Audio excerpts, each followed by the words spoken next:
All right, so what we're discussing now is the Freedom Riders representation, themes, language used, the diary itself, and Anne Frank. So this probably will be a bit of a long discussion, but I do need you guys to get your books out so you can write down certain things, or your laptops or something, so get them out. Go, go, go. Yeah. Or you could do your laptop, I don't mind. Just write it down somewhere, please.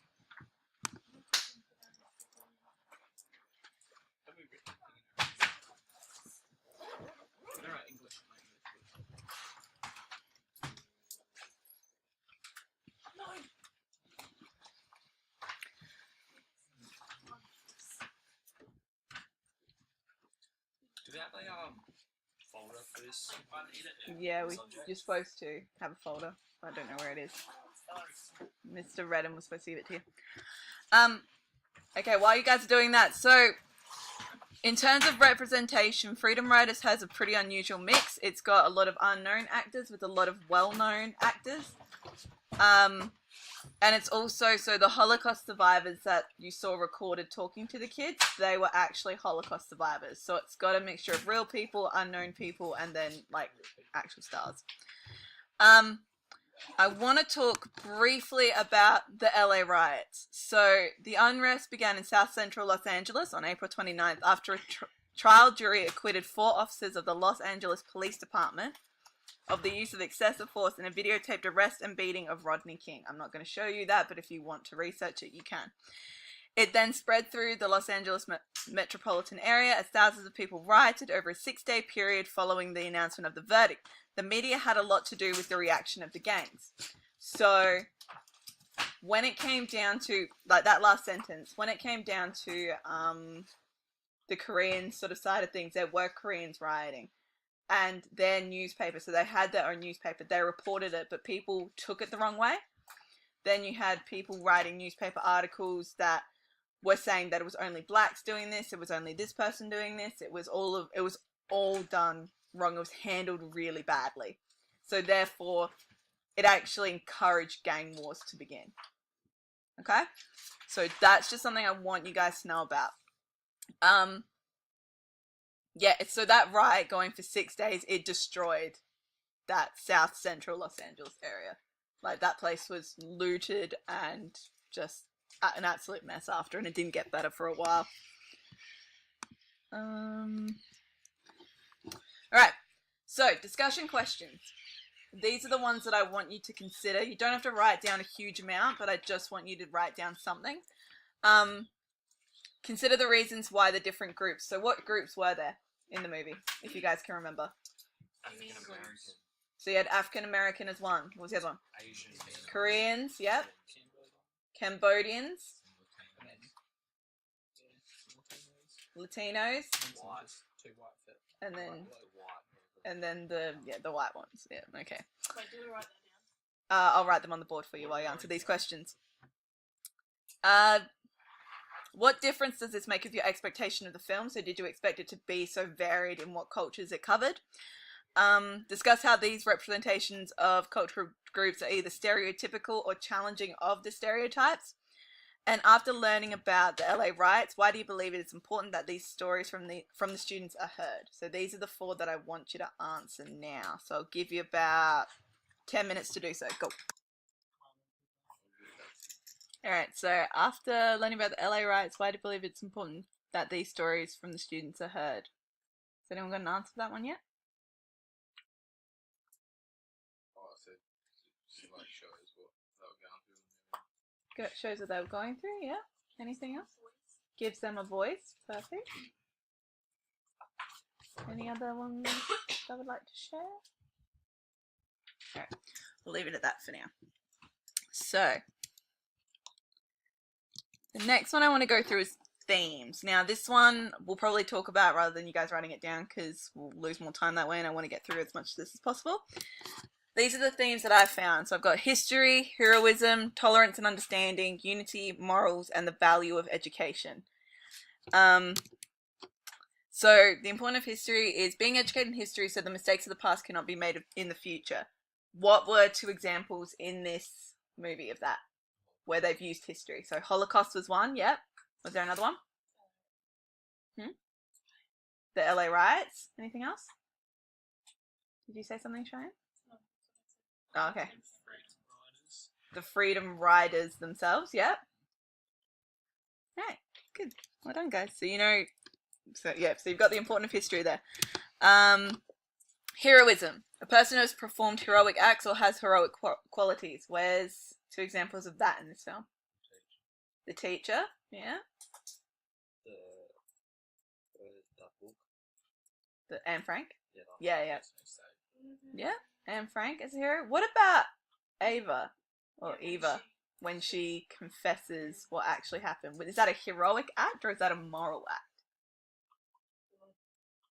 I don't know, really.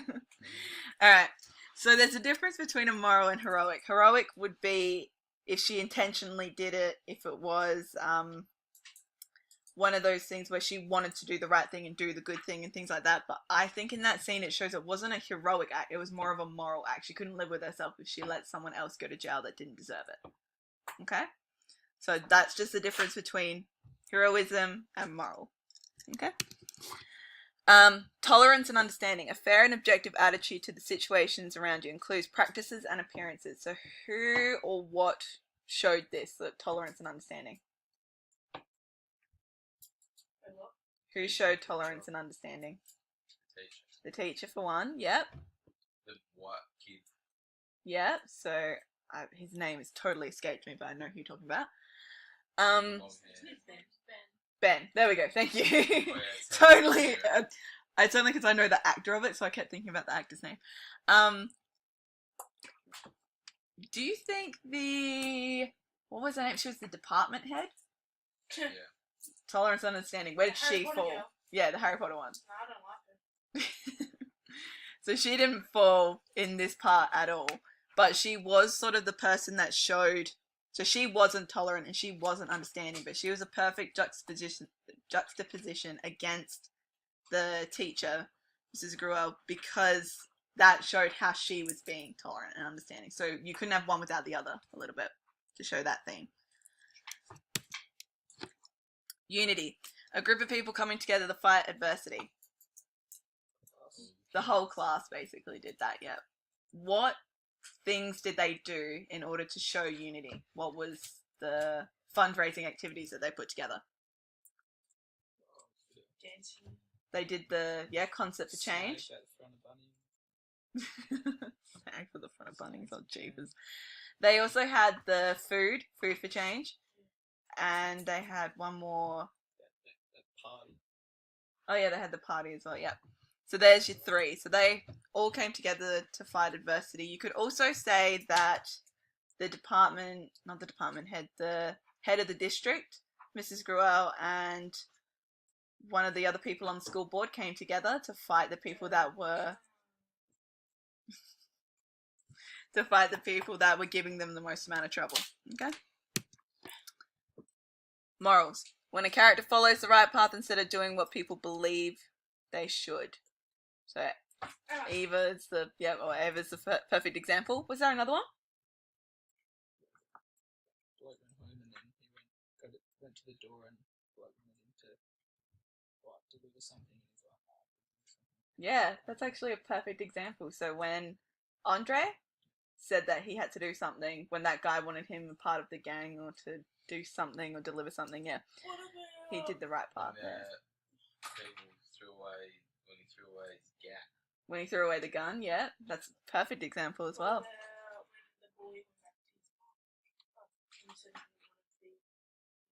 Yeah, he followed his morals and went back to his mum.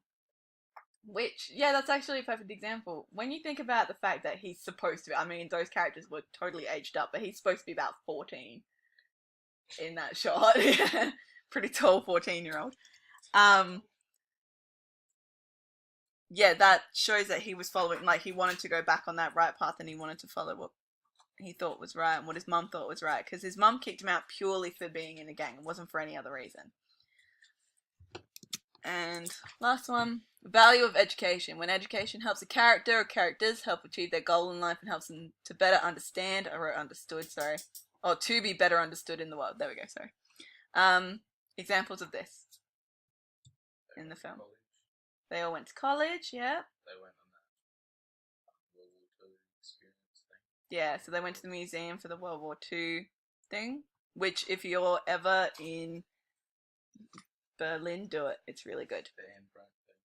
Yeah. They also, the Museum of Tolerance is in America, but there's another one in Berlin that's really, really good, so I highly recommend it. That's the good one. Was there anything else that showed the value of education? I mean, the fact that they all succeeded does show it. But they also became more tolerant of each other the more they were educated in the past. Like what's happened in the past and how it's happened and things like that. There was growth there as well. So I just want you guys to be aware of that.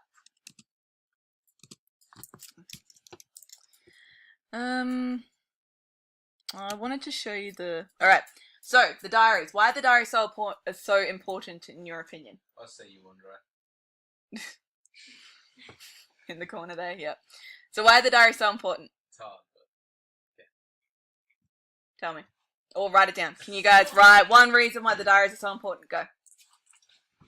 Write in your book. What I found was an interview by the actual teacher, Mrs. Gruelle. So this is actually a teacher that did all this. And this is her opinion on why writing your memoir has so much importance. I want to give credit to a Holocaust survivor named Renee Firestone. She was at Auschwitz when she was a teenager, so she missed out on high school, graduation, and college. When my students met her and asked, "Why do you continue to tell your story?" she told them, "Evil prevails when good people do nothing." It was a rallying cry to all of my students to do something. So we put together this book, a book that not only got published, but went on to help so many kids around the world think, now it is time to write my own story. Our book is one of the most stolen books in every school library. It's the go-to book in juvenile halls. By telling their own stories, my students have helped give a voice to the voiceless. Writing is powerful, whether it's a little girl hiding from the Nazis in an attic or an Amnesty International writing letters on behalf of political prisoners. The power of telling stories is usually what causes change. Okay? I mean, the form of which these stories are being told now, like, generally it's films that tell the stories now. It's not writing as much as it used to be before because they didn't have the chance to do what we do now. But what I'm trying to point out to you guys is that writing down what happens to you is still a form of history. So there's still going to be people on this earth 100 years from now, and they'll have no idea what you guys did if it's not written about. Okay? Just something to think about. Food for thought. I was gonna show a clip, but I don't think we have the time. yeah. No, we don't. There's that scene in the movie where Mrs. G tries to say that, I think she tries to get the kids to walk forward when they're in the, and she says, you know, step on the line if anyone's in a gang. And she says, oh, like they all laugh at her and say, don't do it. They won't do it because it's against the school rules. And she said something like, oh, my badness, or something like that. I guess the question I want to know is, did that work? Did she get them on side doing that? Did she make them laugh? Why did they seem to respect her more after that moment? Because it's their slang. It's their slang. Yeah? And what does that do? I say more. If all the teachers at this school spoke in a language that you guys understand, what would that do? It'd be weird. Yeah. It's them trying to understand you guys. That's what it comes down to. Mrs. G was trying to get on the same level as them. Okay? That's what using the language does. Does that tell anything about the target audience for this film? What does it say about target audience? Is the target audience 50-year-olds who have never worked in a school before? Is it 5-year-olds who can barely read? What's the target audience? People our age. Yeah, so it's you guys. And that's what that scene does as well. It brings you guys into the story. It brings you guys into that, sort of, you understand where these kids are coming from now and why they like her so much and things like that. Okay? Is there another scene that uses that technique at all? One of the blokes was like, said something and said ma at the end of it, and she was like, I'm not your mother or something. And one of the chicks like said, it's a It's a sign of, yeah, that's exactly the scene I was thinking of. Yeah. So that part where Marcus calls her Ma, and it's supposed to be a sign of respect, but she doesn't understand that. That's again bringing you guys into the story. Like you probably, I don't know if you guys got that reference because that's not really a recent thing. That's an old thing.